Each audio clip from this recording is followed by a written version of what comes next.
The Hershey Bears are the Calder Cup Champions. Your Locked On Capitals, your daily podcast on the Washington Capitals. Part of the Locked On Podcast Network. Your team every day.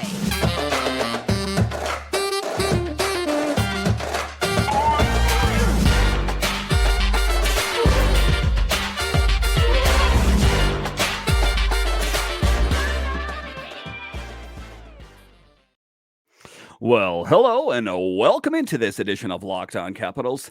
I'm so glad you decided to join me today. As always, this podcast is free and available on all the major platforms. And I want to thank you for making this your first listen or view of the day. Yes, this podcast is also available in video form, so head on over to YouTube and check it out. My name is Dan Holme. You can find me on Twitter. It's at DanCaps218. You can find the show on Twitter. It's at Locked On Caps. Today's episode is brought to you by Game Time. Download the Game Time app, create an account, and use code LOCKEDONNHL for $20 off your first purchase. So in this edition of Locked On Capitals, we talk about your victorious Hershey Bears as they win the Calder Cup for the first time since 2010 and also breaking an AHL record, their 12th AHL Calder Cup Championship. It is quite a feat, if you ask me, and it's really great that it is within the Capitals organization because let's face it, this past season did not go according to the script or the way the Capitals fans wanted it to go. So for this organization to pick up the ultimate prize in the AHL, the Calder Cup, well, I am pretty excited about it. We'll talk about that in the show. Then we'll talk about how the Caps need to be patient at the draft. Let's not make any hasty decisions here. There are a lot of intriguing names. Matvei Michkov, who ultimately will the Capitals select and who will be available for the Capitals to select at number 8. And then also in this episode, we will talk about how the coaching staff for the Capitals is starting to take shape as the Caps hire Mitch Love as an assistant coach. Ultimately, what do they have in him? But just to get it going here, we will talk about your Hershey Bears, the AHL affiliate of the Washington Capitals, as they reign victorious. And they won the Calder Cup, and it was against a lot of great odds because this was a road game. And you know what the script was for this whole road game, this whole Calder Cup push here was that the away team did not win the games, and that was pretty much the script, the entire push for the Calder Cup, except for Game 7. The Hershey Bears found a way to do it. The Hershey Bears knocked off the Firebirds with a 3-2 overtime win in Game 7 to clinch the 2023 Calder Cup final on Wednesday night, securing the record 12th championship in franchise history and their first since 2010. Let that kind of resound and let that soak in a little bit there. It was their first since 2010, so it's been quite some time. But an AHL record, their 12th Calder Cup championship, that is something to hang your hat on. Because let's face it, Caps fans, we did not get the season that we were looking for this last season. So to win the ultimate prize in the AHL, well, as Caps fans, as Bears fans, you got to feel pretty good about that. I feel pretty good about that for one. Just taking a look at it, again, 2010, I didn't realize it had been that time. Hershey played as deep into the season as any team could. The Bears and Firebirds needed all 7 games and 16 minutes of overtime to decide a champion before left wing Mike Vecchione tapped in the Calder Cup clinching goal. With the game taking place at the sold-out arena, it marked the first and only contest of the series to see the visiting team win. And that's one of the things I noticed. For the first thing I noticed is, man, this is a really late game. I am going to be so tired at work the next day. And guess what? That did not disappoint, but it was totally worth it. To see the Hershey Bears win the Calder Cup, to hoist it over their head. A lot of excitement for me.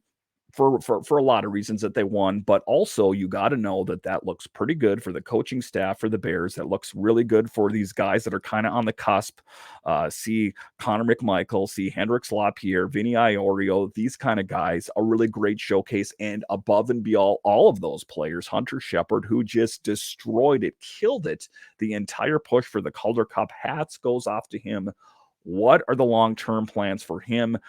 That's a topic for another podcast, but all things considered, that Hershey Bears team played so well. The series was in serious jeopardy of getting out of hand early when the Firebirds jumped to the 2-0 lead, outscoring the Bears 9-0 over the first two games. But the Bears found its footing back at home. The Bears won 3 straight games at Giant Center, including 2 overtime to take control before the Firebirds evened it back up in game 6. And what was it about that series that the road team could not find a way to win a game except for game 7? Kind of the way I saw the whole thing going was that I thought the Firebirds were going to come into Hershey and just slam the door. They were playing that well, not to discredit or disparage the Hershey Bears, but they were playing that well that I thought, that the Bears are going to make a quick exit. As it turns out, this Bears team had a lot more fight in them than anyone had thought. So good on them for having that perseverance, that tenacity to find a way to pick up the win. Bears goaltender Hunter Shepard received the Jack A. Butterfield Trophy for the most valuable player of the playoffs. Shepard started all 20 of the Bears postseason games, posting a 14-6 record with a 2.27 goals against average and a .914 save percentage. Left wing Joe Snively paced the team in points, 15, and center Connor McMichael led the way with 6 goals, writes NBC Sports Washington. Quite a series, all things considered. And if you just take a look at Hunter Shepard again to kind of to aim the light in his direction again, he was number 2 in all of the AHL during the regular season, and to win the Jack A. Butterfield Trophy for the most valuable player of the playoffs, quite an accomplishment and quite an interesting position for him, as we know that he is a UFA. And what is one of the other things that we know? That Zach Fucale is headed to the KHL. What does that mean for the future of Hunter Shepard and the Capitals organization? One of the things I talked about, and if you're an everydayer, you know that is there the possibility that he would be a good fit on the Capitals? Number 2, I know that they have Charlie Lindgren, but if he is playing that well, do the Capitals really want to risk losing him? And if he's playing that well, does that seem like a wasted talent playing in the American Hockey League? One, for me, it seems like he is ready. He is poised for bigger and better things. It does seem like a waste of talent to me. I think he would be a great option as the number 2 for the big team up in Washington. Charlie Lindgren, I love your game. You played really well, but an expendable piece potentially if you trade him to get a good return when they have such a great option in Hunter Shepard. So it is a bit interesting what the Capitals will do. But just taking a look at it, Connor McMichael, I think that in this performance, this Calder Cup push, he pretty much solidified his spot on the big team, the Capitals, next season. If for no other reason than how he played in the Calder Cup, you got Spencer Carberry. I think the stars are aligning perfectly for Connor McMichael, Joe Snively, players like that I think that at least, at minimum, they're going to get a nice long look on the big team. With the victory, head coach Todd Nelson captured the second Calder Cup title of his coaching career in his first season at the helm with the Bears. Nelson, who made a brief stint with the Caps during his playing career, has won Calder Cups as a player 94, assistant coach 08, and head coach 17 in 2023. So it is an interesting. What is the long-term plans for Todd Nelson? I think that just considering how well he coached that team, I think that an opportunity again in the NHL, I think, is awaiting. If it doesn't happen this offseason, I think that it is pending. He really had that team dialed in, and that was quite a feat. So I think, all things considered, congratulations goes to the entire Bears team, the entire Bears organization, and the Capitals organization as a whole, as just a really big statement that, you panned this Capitals team, but our AHL affiliate, this is the NHL, this is the AHL, it's razor fine, to quote Braden Holtby. So big ups and big congratulations goes out to all those players for just a really great push. And just, it feels pretty good, like I said, as a Capitals fan, because we didn't get the outcome that we were looking for, of course, but to get that Calder Cup, that was pretty sweet. All right, coming up here, we will talk about how the Caps hire Mitch Love as an assistant coach for the Capitals. Where does he ultimately fit in? We'll talk about that straight ahead.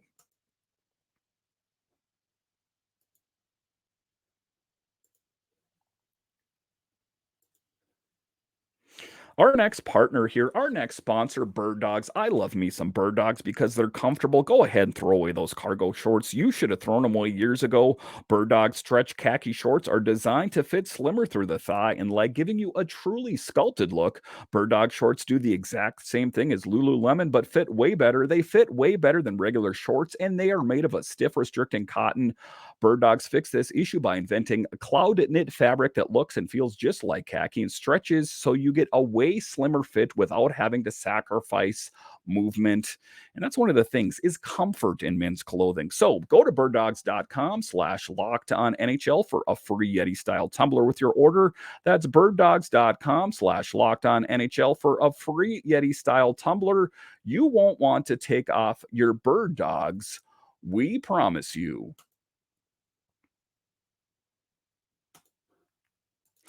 All right, welcome back into this edition of Locked On Capitals, part of the Locked On Podcast Network, your team every day. After today's show, be sure to check out Locked On's 2023 NHL Mock Draft Special. The local hosts of the Locked On NHL channel have made their picks, and hosts Gil Martin and Hattie Kalakash break down every selection over a 3-day mock draft event. Find the episodes on Locked On NHL or on YouTube or wherever you find your podcasts.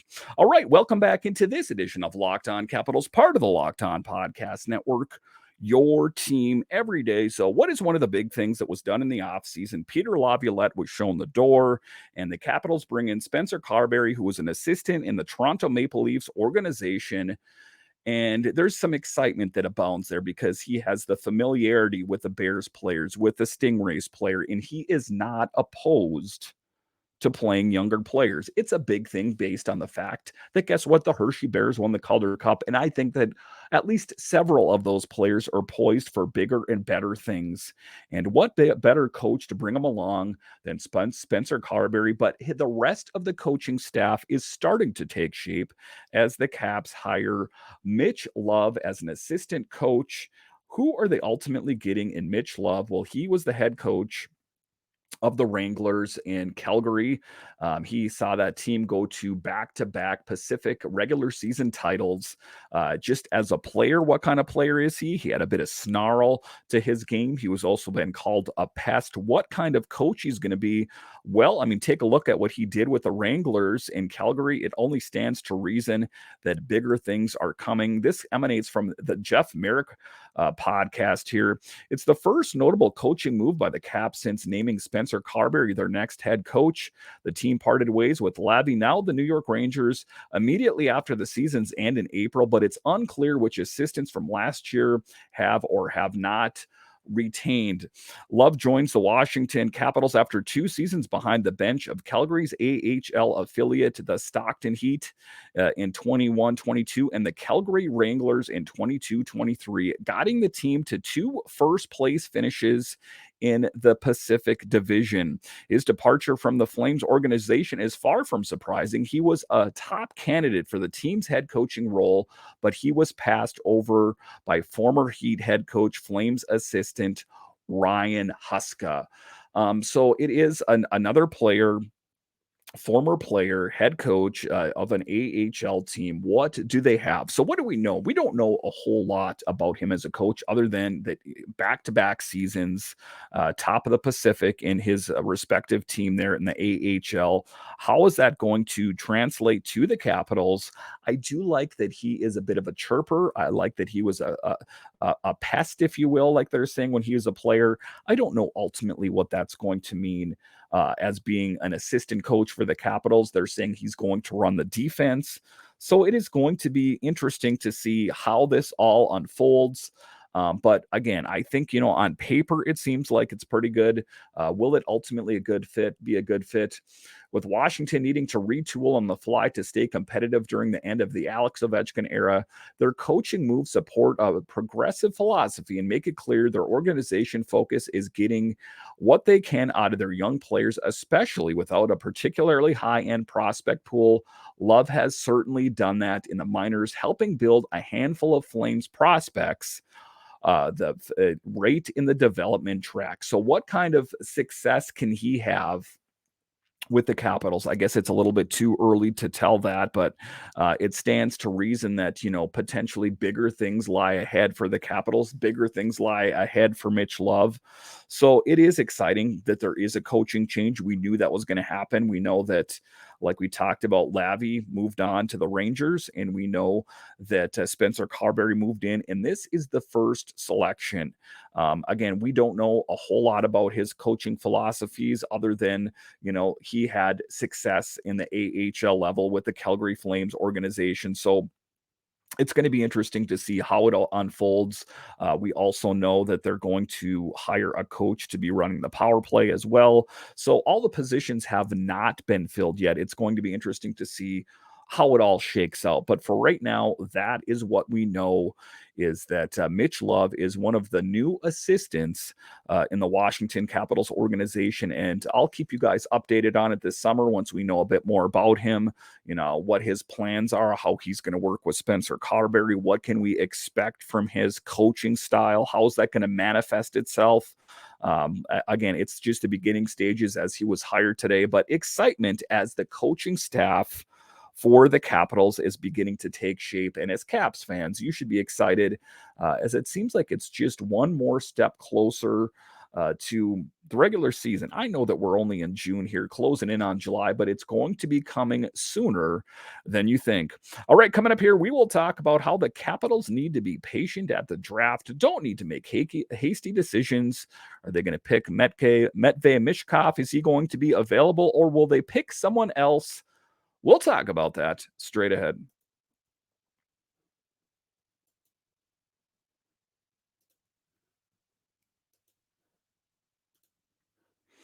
Game time. So, one of the stressful things is about finding tickets for those hard to find events in the summertime. That is why you need Game Time. Buying tickets to your favorite event shouldn't be stressful. Game Time is the fast and easy way to buy tickets for all sports, music, comedy, and theater near you. With killer deals on last minute tickets and their best price guarantee, you can stop stressing over the tickets and start getting hyped over the fun that you'll have. And that is why I love me some Game Time. Snag the tickets without the stress with Game Time. Download the Game Time app, create an account, and use code LOCKEDONNHL for $20 off your first purchase. Terms apply. Again, create an account and redeem code LOCKEDONNHL for $20 off. Download Game Time today. Last minute tickets, lowest prices guaranteed. All right, welcome back into this edition of Locked On Capitals, part of the Locked On Podcast Network, your team every day. So, the next really big, exciting thing for me is the draft. The Capitals have a first round pick, and the first time in quite some time, they do not want to squander this. They want to get it right. And I think they will. Ross Mahoney has never disappointed in the past. If you take a look at last season, they picked up Ivan Miroshnichenko, a guy that was poised to be higher in the draft, but based on his lymphoma was lower in the draft. And guess what? Everyone's like, well, that was a mistake because he's under contract in the KHL. As it turns out, he was able to get out of that contract, break the contract, and is poised to be with the Hershey Bears in the fall, potentially the Capitals at some point. This team is going to be so exciting sooner than later. As Caps fans, you should be really excited about this as well. So, just taking a look at the draft and the potential players that are going to be available. We all know the big names out there. We've heard them all. We've heard about Metvei Mishkov and the different names out there.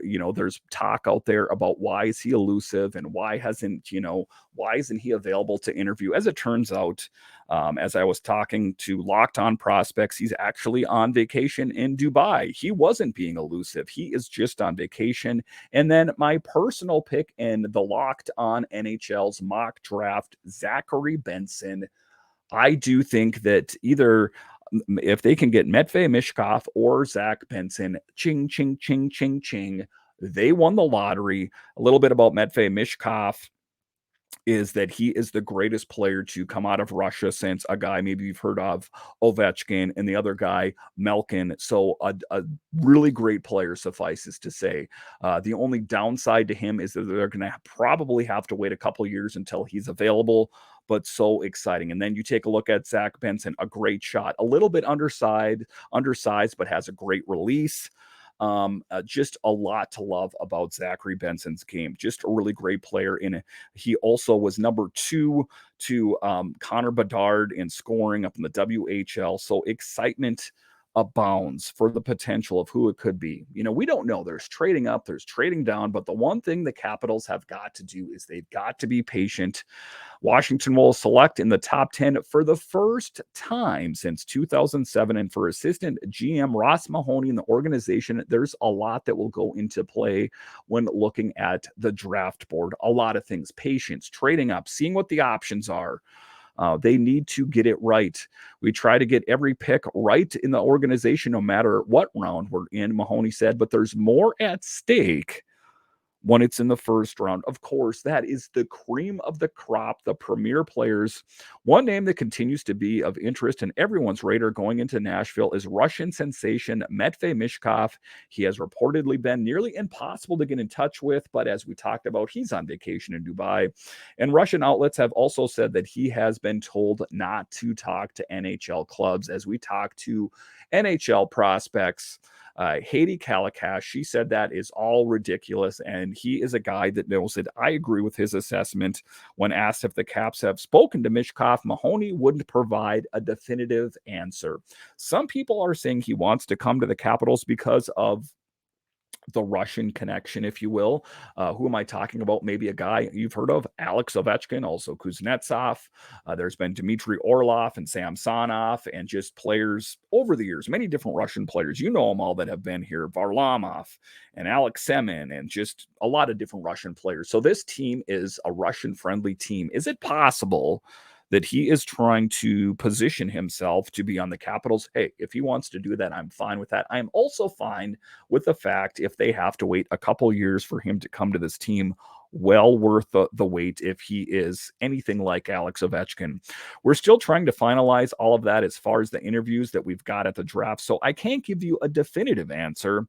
In addition to Mishkov, there are several other names that stand out, including Dalibor Dvorsky, Zach Benson, which I mentioned, David Reinbacher, Ryan Leonard, and Oliver Moore. Several of the top 10 prospects are on different paths, with several carving out a career in juniors, others taking the U.S. national team development program, and some overseas. So this piece in the hockey news, I don't think that any of those players are necessarily going to be NHL ready right out of the gate. Potentially, I mean, stranger things have happened, but I don't think that's the case, especially in Mishkov's case. We know he's under contract in the KHL. And even Benson, even if he comes here, I think maybe at least, I'm just, guessing here, probably about a year out at minimum. I don't think he's going to get inserted into the lineup right away, unless, something really sensational happens. So these are still going to be players that are going to be good in time. They're not necessarily going to be good players this next season. Connor Bedard, okay, that's a different story. Fantilli, perhaps, if we want to take a look at those. Leo Carlson, those kind of players, potentially, yes. But as you go down to number 8, it is not thought that those are going to be NHL-ready players next season. But still, it's planning for the future. And again, for Mishkov, if they have to wait a couple years for him to come to this team, that's fine with me. They will still have an outstanding player, and the Capitals will be that much better for it. So excitement abounds in this episode as we talk about the Bears winning the Cup, the coaching staff solidifying by hiring Mitch Love, and also the Caps at the draft, in the excitement that abounds with all of that, about how this team is getting younger and getting faster, if only by baby step after baby step. It is something exciting to think about for me as a Capitals fan. All right, I want to thank you for joining me on this edition of Locked On Capitals. And are you a fan of other DC sports? Well, Locked On has got you covered. There's Locked On Nationals, Commanders, and Wizards. So no matter what professional team you like in the DC area, Locked On has got you covered. All right, once again, I want to thank you for joining me on this edition of Locked On Capitals, part of the Locked On Podcast Network, your team every day. My name is Dan Holme, and I will talk to you again next time.